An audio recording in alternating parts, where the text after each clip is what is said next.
اقلیتوں کے حقوق کے سب سے بڑے علمبردار، برصغیر میں ان سے بڑے قائد کوئی نہ گزرے ہیں اور شاید کوئی آئے بھی نہ، جس قدر انہوں نے اقلیتوں کو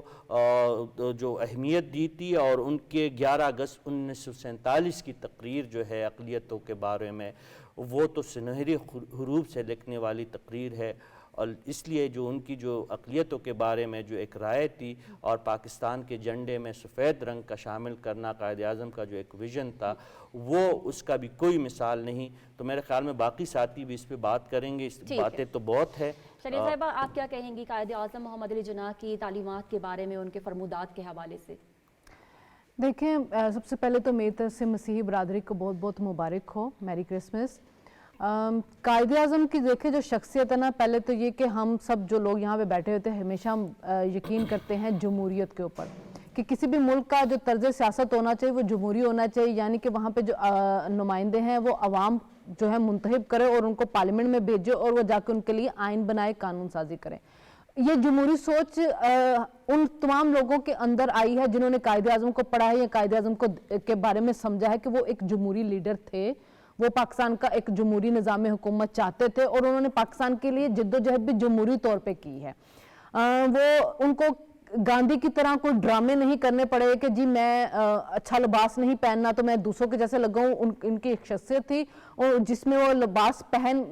بڑا خوبصورت وہ اچھا لباس پہنتے تھے۔ انگلش وہ بول رہے ہیں جلسوں کے اندر، لیکن وہ 90% وہاں پہ جو بیٹھے ہوئے لوگ ان کو نہیں سمجھ آ رہی، لیکن وہ ان کو خاموش ہو کے سن رہے کیونکہ ان کا اپنے کرزما تھا۔ ان کو سمجھ آ رہی تھی کہ یہ جو شخص بات کر رہا ہے یہ ہمارے لیے بات کر رہا ہے، ہمارے حقوق کے لیے بات کر رہا ہے۔ ان کو بہت پہلے کانگریس کے رویے سے سمجھ آنی شروع ہو گئی تھی کہ ان کے ساتھ آگے چل کے معاملات مسلمانوں کے لیے کس طرح خراب ہوں گے، اور آج جو وہاں پہ انڈیا میں مودی سرکار کر رہی ہے وہاں پہ مسلمانوں کے ساتھ، اس کے بعد یہاں پہ بیٹھے ہوئے لوگوں کو شکر ادا کرنا چاہیے کہ ان کے پاس اپنا ایک آزاد ملک ہے۔ قائد اعظم کی جو انتھک محنت تھی پاکستان کے لیے، جس میں انہوں نے اپنی صحت کا بھی خیال نہیں رکھا، پھر پارٹیشن کے فوراً بعد جو فسادات ہوئے ان سب تمام معاملات میں بھی ان کو بڑا پریشان رکھا۔ اقلیتوں کے بارے میں انہوں نے بہت کھل کے جو ہے ان کے بارے میں کہا کہ آپ آزاد ہیں اپنے مندروں میں جانے کے لیے، اپنے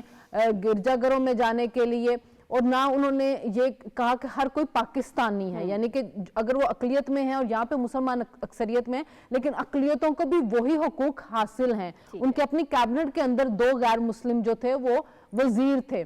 تو یہی سے ہمیں نظر آنا چاہیے کہ آج جو پاکستان ہمیں نظر آ رہا ہے یہ وہ نہیں ہے جو قائد نے سوچا ہوا تھا، کیونکہ اس پاکستان کے ساتھ بہت سے تجربے ہوئے ہیں، اس پاکستان کے ساتھ بہت سے حادثات ہوئے ہیں، لیکن جو قائد اعظم نے کہا تھا نا کہ پاکستان بن گیا اور کوئی بھی اس کو انڈو نہیں کر سکتا، تو وہ پاکستان چل رہا ہے اور یہ انشاءاللہ چلتا رہے گا، کیونکہ قائد نے اس کو بڑی محنت سے اور لوگوں نے بہت سی قربانیاں دے کے حاصل کیا تھا۔ بالکل ڈاکٹر صاحب، آپ ایک تو کرسمس کے حوالے سے کیا پیغام دیں گے، اور دوسری جانب قائد اعظم محمد علی جناح کی سوچ، کمٹمنٹ اور ارادے کی پختگی کے حوالے سے کیا کہیں گے؟ دیکھیں، کرسمس پر تو اپنا مسیحی برادری کو مبارکباد، اور ان کے لیے یہ یقین کہ جیسے ہمارے مسلمانوں اکثریت کے حقوق ہیں ویسے ان کے ہیں، اور اگر اس میں رکاوٹ پڑتی ہے تو ہم مسلمان ان کے ساتھ ہیں۔ یہ بات ہوئی۔ قائد اعظم کے بارے میں دیکھیے، ہمیں وہ بات کرنی چاہیے جو قائد اعظم کی آج کی ریلیونسی نظر آئے۔ دیکھیے،